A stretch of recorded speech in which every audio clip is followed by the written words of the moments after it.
Death Valley National Park, along part of the California-Nevada border, is one of the hottest places on Earth, with temperatures regularly topping 120 degrees in the summer months. During our trip, the highest we saw was 117, but that was more than enough for us. We took our long-term Suzuki XL7 and ARB's Land Rover Discovery Cape York project vehicle to the park for a sample of what makes it unique. Climate changes over many thousands of years changed the valley from a temperate lake-filled basin to the arid, sometimes hostile environment it is today.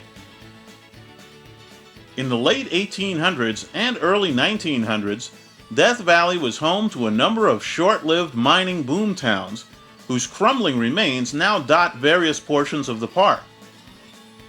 Attempts to mine gold, silver, copper, and lead met with varying degrees of success. But the most profitable and longest-lasting industry of the valley turned out to be borax mining and processing. The famous 20-mule teams transported the product across the desert to the nearest railroads. Since our ARB Cape York Discovery was named for a rugged, difficult-to-access portion of Australia, we couldn't pass up a stop on the western edge of the park at what's left of the town of Ballarat. It was named after a famous gold center in Australia and was home to many miners during the area's heyday.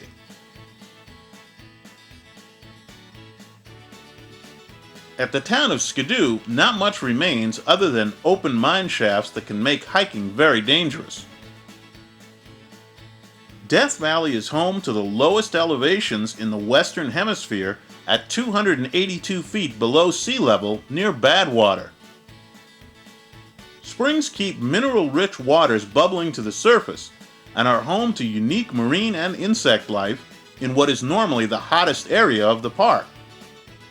Being a valley, the area is ringed by high mountains that are often snow-capped throughout much of the year. Those mountains also provide sweeping views of the valley below. You'll also find areas of windswept sand dunes and the eroded hillsides of Zabriskie Point, both of which provide changing colors and views as the sun's position changes throughout the day. Accommodations and services can be found at Stovepipe Wells and Furnace Creek, and these can be very busy areas in the cooler winter months. There are also numerous campground facilities throughout the park.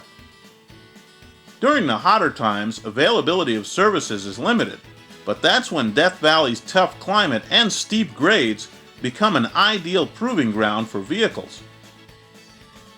Numerous dirt roads, ranging from graded to four-wheel drive only, lead to a variety of geological and man-made points of interest and can make for enjoyable exploration, but driving off established roads and trails is strictly prohibited.